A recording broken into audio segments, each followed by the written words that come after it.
Comparison is not the thief of joy. The wrong form of comparison is. Now, as a young person, I've battled with comparison. I've tried to stop it, I've avoided it, I've ignored it. None of these things worked. But I've found a perspective that has changed the way I view comparison, and I believe it will change yours too.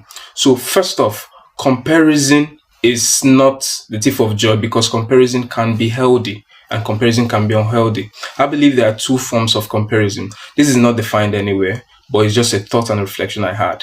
Comparison can be internal and it can be outward.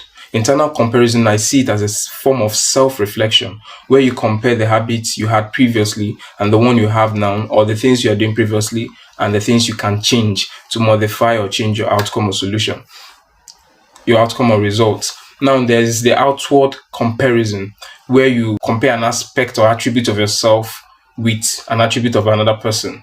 So it's in this outward comparison that most people get it all wrong.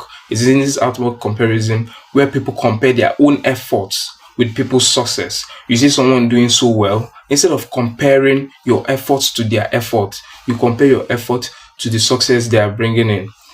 If you see someone doing so great in the space that you are in the field that you are in, first, it should be in something you are interested in. You must not be passionate about it, but it should be something you want to really venture into. It's something you like. You should look at the efforts they are putting in that is giving them the success. Compare that with the efforts you are already putting in and see if it tallies and see where you can change. What habits do these people doing so successful in this field have? What habits do they have? What habits can I adopt? So that's one.